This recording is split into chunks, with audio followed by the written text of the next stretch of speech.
Scorpio, Sun, Moon, and Rising. This is your reading for the first week of 2025. So many happy returns for the new year. I don't know what it is in the waters with you, Scorpio, but week after week after week, it's just looking great. It's a really great time to be a Scorpio, it seems. When I laid these cards down, I literally said, whoa, probably the best, certainly up there as one of the best spreads for the week. So that's really exciting. Some strong overlaps here with the sign of Leo. So be sure to check out that video too, because there's very likely messages for them that will overlap here. We start with that Nine of Cups energy, the trophy room energy, feeling very, very satisfied, feeling very joyous. What it strikes me the most of all of these cards that we see is the amount of yellow. Yellow invariably being the color within the tarot of optimism, of hope, links very closely with the solar plexus. So feelings of energy, confidence, identity, all of those things. Probably feeling quite kind of content and satisfied, perhaps with how you dealt with things over the Christmas and New Year period. I don't know if there were family dynamics that you managed to handle very, very well, or you just had a really joyous and fun time and coming out of it feeling somewhat restored and feeling much more upbeat. There's a time here to really recognize and congratulate you on everything that you have done past year, and also bringing that forward to the year ahead, understanding that cause and effect, that actually by having put in the time, energy, and effort previously, that's very likely to pay dividends as we move ahead. But this is just such a nice start here for you. We move on to the Page of Pentacles. Very similar to the Ace of Pentacles as we saw in Cancer and Leo. This idea of expansion, of growth, of planting new seeds. The Page of Pentacles looks at his pentacle with wonderment, with excitement, really contemplating, where should I put this? What's the environment, what's the right environment that will allow this to grow in the best possible way? So there's some of that questioning going on, but again, that doesn't feel very fraught by any means. It feels more coming from a place of excitement, self-respect, confidence, and just thinking, right, I've got this skill set, I've got these ideas, I've got this resource, I've got this time, I've got this money. What do I want to do with it? Where do I want to place it that is going to really enable it to thrive and to blossom in its best possible way? Therefore, you might, I often see the Page of Pentacles as the study card as well. So there may be themes coming up for you as well. Bit like the psychic development course that I've got coming up in January. Nice plug. But there may be times where you're thinking, okay, is there some upskilling that needs to be done? Is it worth investing into me? Is it worth doing a bit more study in order to get where I want to get to? But this isn't focusing on the obstacles and the frustrations or the hurdles that we need to overcome by any means. It's more, it's good. How do I make it even better? And that leads so well with the Sun. So this sense of openness, expansiveness, this sense of freedom, this sense of you being able to accomplish whatever you want for the year ahead. Yeah, feeling very, very unfettered. It's a lovely, lovely thing, because there's a real sense this week, Scorpio, that you'll be focusing more on the potential rather than the obstacles. And I think that that is the absolute best way to go for sure. Sorry, Mitch, one sec. 1, 2, 3. 1, 2, 3. Testing. 1, 2, 3. Okay, sorry, Mitch, for that. Best way for sure.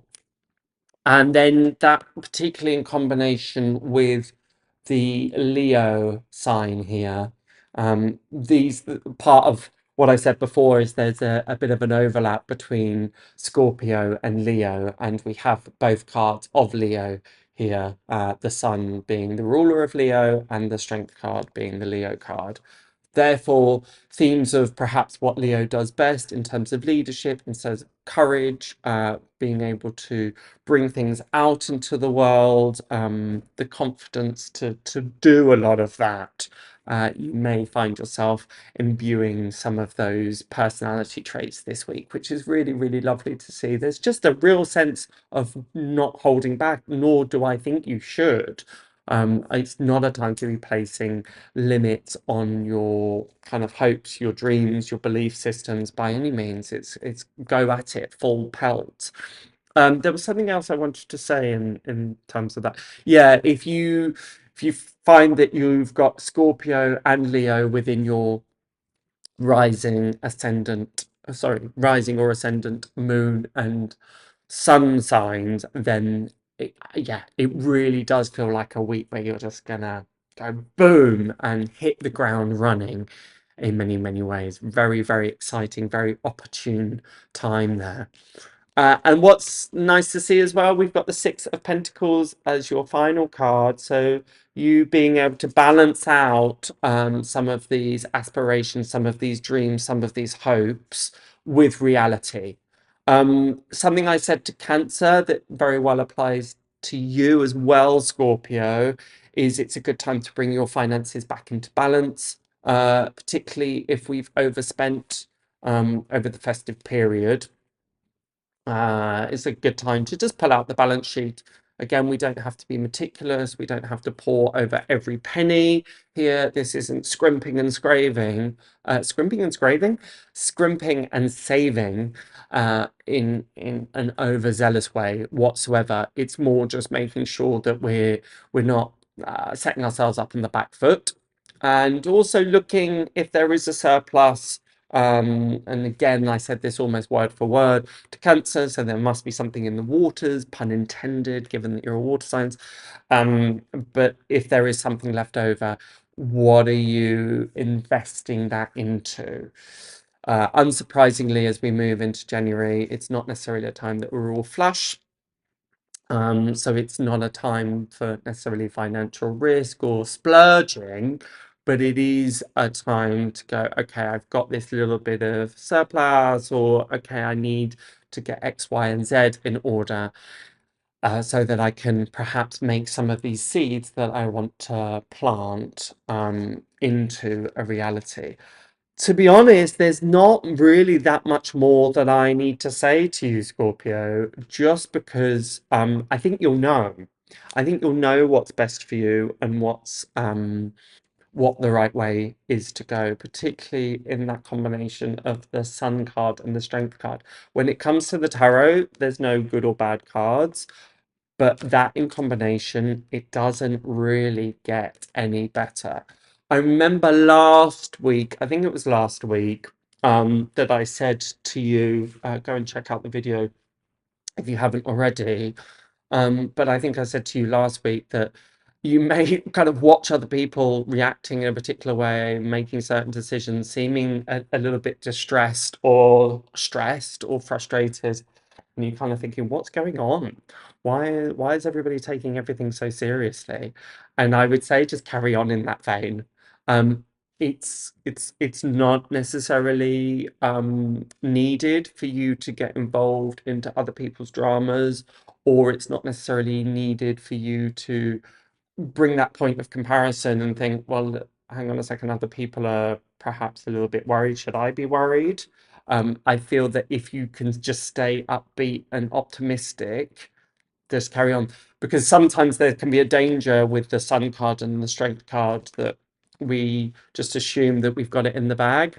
Again, that's particularly true when we have the Nine of Cups. The Nine of Cups is typically a good card, but it can talk about being a braggart or being a little bit overly confident. But there's not a sense of that here. particularly as we have the Six of Pentacles. So that ability to stay a bit level-headed, to stay grounded, so we're not rushing forward into things, just assuming, I've got this in the bag. So it's almost a bit of a moot point to mention it. The reason that I do is, again, there may be those aspersions cast against you, saying, why are you feeling so upbeat? Why are you feeling so self-confident and so self-assured? Have you considered X, Y, Z? Again, I don't think it's so much about the naysayers being around you, but you might experience a touch of jealousy, or other people just thinking, oh, they've got it easy. Carry on doing that, because as we know, if we're able to stay upbeat and positive, it's infectious for other people, and it's very likely to help lift up others that are around us. And just to reiterate, don't put a ceiling on what it is you're hoping for this year ahead, because there seems to be no reason to do that. It feels so positive, so exciting, and particularly as you have the courage, the strength, the idealism in some ways, but it's not being quixotic, it's not being ungrounded or irrational because of that Six of Pentacles energy. But it's just welcoming in its full grandeur what the year ahead might bring. So congratulations, basically. Have a wonderful, wonderful year ahead. And I shall speak to you next week. So have a great time. Be sure to check out your rising sign, your moon sign, and your sun sign for a full reading. But until next time, I shall see you then. Bye.